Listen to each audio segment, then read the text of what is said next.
মামুন রশিদ, দৈনিক দেশের পত্র, শুক্রবার। মানবতার কল্যাণে সত্যের প্রকাশ,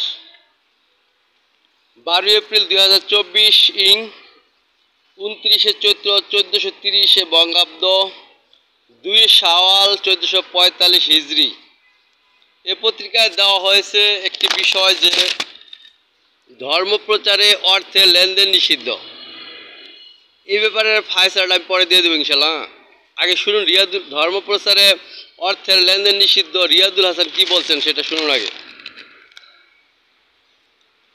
হেদায়েতের জ্ঞান আল্লাহর পক্ষ থেকে মানুষের জন্য বিশেষ দান।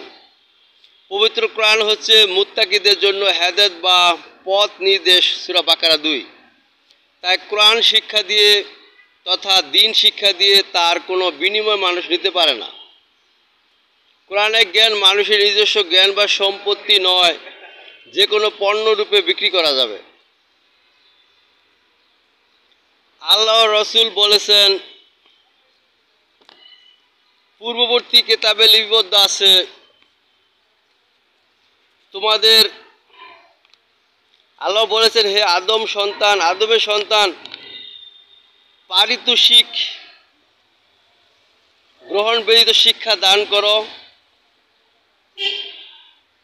যেরূপভাবে তোমাদের পিতা পারিতোষিক দেওয়া ছাড়া শিক্ষা লাভ করেছে। ইবনে মাসউদ থেকে বর্ণিত হাদিসে কুদসি। কোন নবী রসুল ইসলাম প্রচার করে তার বিনিময় গ্রহণ করেননি। তারা বলেছেন, হে আমার সম্প্রদায়, এর হেদায়েত আহ্বান পরিবর্তে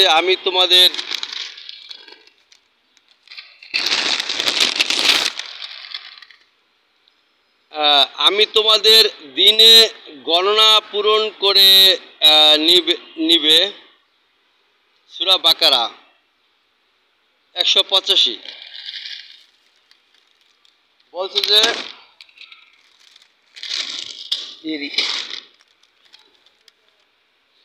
তারা বলেছেন, হে আমার সম্প্রদায়, এর হেদায়েত আহ্বান, ব্র্যাকেটে হেদায়েত আহ্বান নাকি, এর পরিবর্তে আমি তোমাদের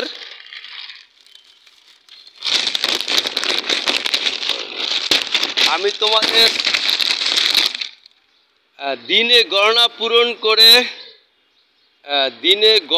পূরণ করে নেবে, সূরা বাকারা 185। কিন্তু হজ এজেন্সির মুআল্লিম, শিক্ষক বা তত্ত্বাবধায়ক শুনেছি তিনি নাকি একজন মুফতি। তিনি হাজিদেরকে সম ভাঙ্গার অনুমতি দিলেন না। যুক্তি হিসাবে বলা হলো, রসুলের যুগে উত্তপ্ত মরুভূমির মধ্যে উটের পিঠে সফর করতে হতো। বর্তমানে প্লেনে করে সফর আরামদায়ক। তাই বর্তমানে এই বিধানের সুবিধা নেওয়া চলবে না। ফলে এই বৃদ্ধ মানুষগুলোকে সেদিন প্রায় 16.5 ঘন্টা শ্রম রাখতে হয়েছিল।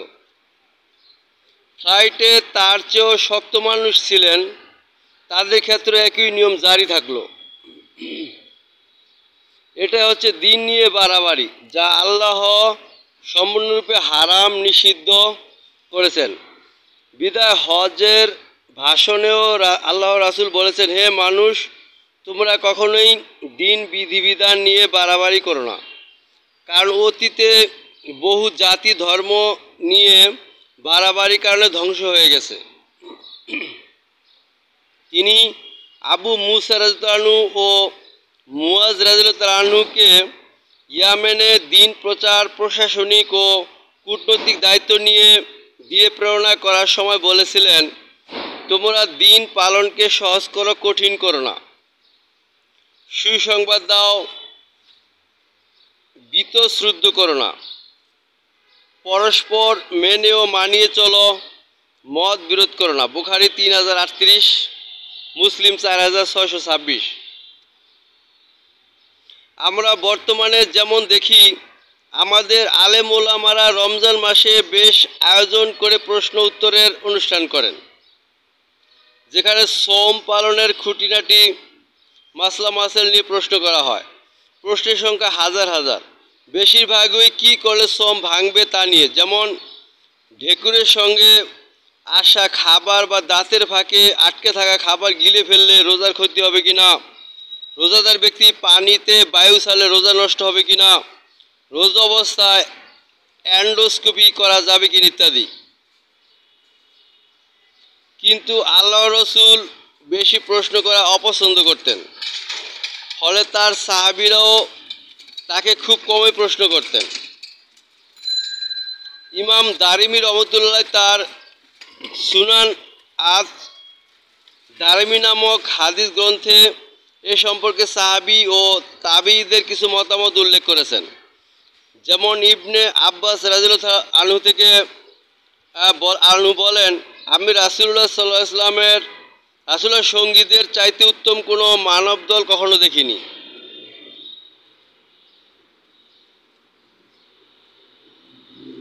রাসূলুল্লাহর গোটা জিন্দেগিতে তারা তাকে মাত্র 13টি প্রশ্ন করেছেন। এর সবগুলি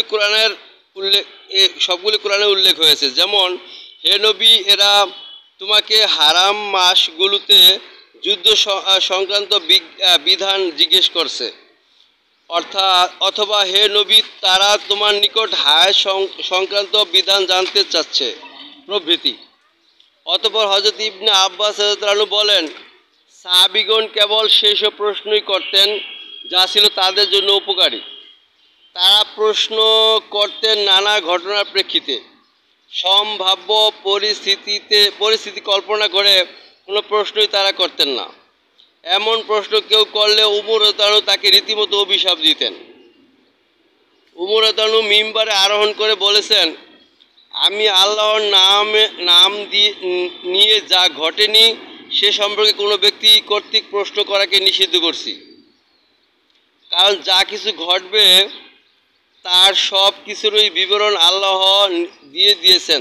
দারামি 1/50। কাসেম রাদিয়াল্লাহু আনহু লোকদের সম্বোধন করে বলেন, তোমরা এমন সব বিষয়ে প্রশ্ন করছো যেসব বিষয়ে প্রশ্ন করার জন্য আমরা কখনো মুখ খুলিনি।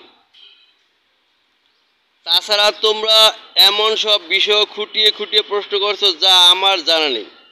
সেগুলো যদি আমার জানা থাকতো তবে তো নবী করিম সাল্লাল্লাহু আলাইহি ওয়াসাল্লামের ফরমান অনুযায়ী সেগুলো তোমাদের বলেই দিতাম। উমর ইবনে ইসহাক রহমতুল্লাহ বলেছেন, রাসূলুল্লাহর অর্ধেকের বেশি সাহাবীর সঙ্গে সাক্ষাতের সৌভাগ্য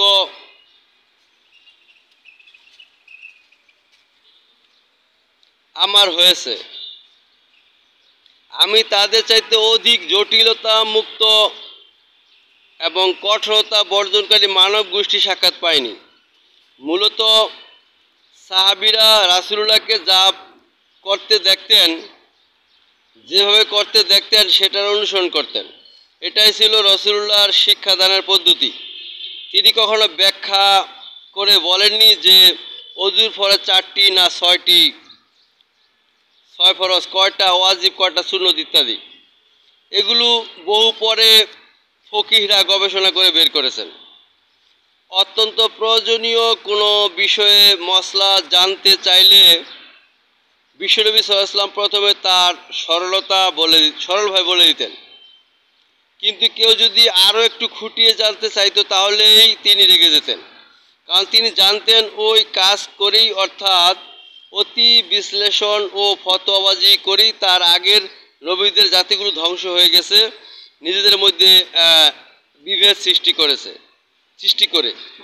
কিন্তু তার অত ক্রোধেও অত নিষেধেও কোনো কাজ হয়নি।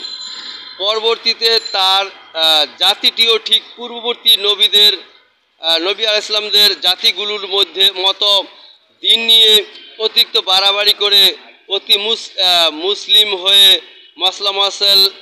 মাসালের তর্ক তুলে বিভেদ সৃষ্টি করে হীনবল শক্তিহীন হয়ে শত্রুর কাছে পরাজিত হয়ে তাদের গোলামে পরিণত হয়েছে।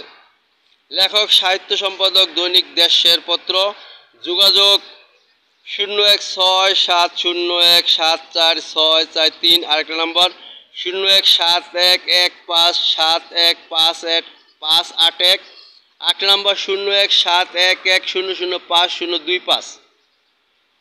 এতে বলছেন, কিন্তু এখানে ভাই প্রথমে বলছে যে ধর্মপ্রচার অর্থে লেনদেন নিষিদ্ধ। এখানে ভাই কথা হলো যে আমি যেটা বলছি আর কি, এখানে রাসূলুল্লাহ সাল্লাল্লাহু আলাইহি ওয়াসাল্লামের রাসূলুল্লাহর মতো তো আমরা না, ঠিক আছে না? তিনি তো নবী, তিনি তো জান্নাত থেকে একটা হাত দিয়ে ফল এনেও খেয়েছেন। আমরা এটা জান্নাত থেকে হাত দিয়ে ফল এনে খেতে পারবো? আমাদের অবশ্যই ইনকাম করতে হবে, ঠিক আছে না? আমাদের আর আবু বকর সিদ্দিক রাদিয়াল্লাহু আনহু থেকে এই যে জমানা থেকে আসছে, তিনি যখন খলিফা নিযুক্ত হতেন, ইমামতি করতেন, তার তার তর্ক যেমন রাসূল ইসলাম জাবের রাদিয়াল্লাহু বাড়িতে একবার খানা খেতে গিয়েছিলেন, জাবের রাসূল ইসলামকে দাওয়াত করেছিলেন নাকি, যে হুজুর আমাদের বাসায় আইসেন। সাহাবি 4-5 সাহাবি মনে করে নিয়ে গেছেন, কিন্তু একটি রুমাল দিয়ে ডেকটারে আটকিয়ে খাবার বেড়ে দিল, আর ডেকের থেকে 1000 সাহাবিকে খাওয়াইলো। কিন্তু রাসূলের হাতেতে জাদু ছিল, মানে এই বরকত ছিল, ঠিক আছে? কিন্তু আমরা কি বর্তমানে এটা ডেকে রুমাল বা গামছা দিয়ে আটকিয়ে 4-5 জনের জায়গায় 1000 মানুষ খাওয়াইতে পারবে? এই হাতকে আমাদের আছে, এই বরকতের হাত আছে আমাদের, শুধু আমাদের ইনকাম করতে হবে, ঠিক আছে? 4-5 জনের জায়গায় 1000 মানুষের 1000 মানুষ আয়োজন করি, 1000 মানুষকে খাওয়াতে হবে, ঠিক আছে না? 4-5 জন আয়োজন করে 1000 মানুষকে আমরা বর্তমানে কেউ খাওয়াতে পারবো না, ঠিক আছে না? এই জন্য ইনকামের দরকার আছে। তাছাড়া আবু বকর সিদ্দিক রাদিয়াল্লাহু আনহুর জমানা থেকে সাহাবীদের আলোচনা মোতাবেক রায় হয়েছে যে আবু বকর সিদ্দিক রাদিয়াল্লাহু আনহুকে ভাতাই দিলে ইনা দিলে, মানে ওই কি বলে, ওই যে রাসূল ইসলামের যেই ছিল ব্যাংক ছিল, যেটা কি ওই ব্যাংক থেকে আবু বকর সিদ্দিক রাদিয়াল্লাহু আনহুকে যদি টাকা না দেওয়া হয়, তাহলে আবু বকর সিদ্দিক সংসার চলবে কীভাবে? সেই জন্য ওখান থেকে কিন্তু সাহাবীদের আমল থেকে রায় হয়েছিল যে ইমামতি করে আবু বকর সিদ্দিক রাদিয়াল্লাহু আনহুকে টাকা দিতে হবে। তাই আবু বকর সিদ্দিক রাদিয়াল্লাহু আনহু সাহাবী, তার জমানায় তিনি টাকা নিয়ে দিন প্রচার করে টাকা নিয়েছেন। আর বর্তমানে আমরা কোরআন হাদিসের আলোচনা করে যে বর্তমানে ইমামরা কি টাকা দেয় না, প্রতি মসজিদ ইমামকে টাকা দিতে হয় না, মাদ্রাসা মুহাদ্দিসকে টাকা দিতে হয় না। তো বর্তমানে যে কোরআন হাদিসে কাজ করুক, যে কাজই করুক, টাকা বিনিময় হতে হবে, ঠিক আছে না? না হলে কেউ চলতে পারবে না, ঠিক আছে না? এই আর কি। আল্লাহ হাফেজ, আসসালামু আলাইকুম রহমতুল্লাহ। বাকি সব ঠিক আছে, বাকি আলোচনা সব ঠিক আছে, অন্য আলোচনাগুলো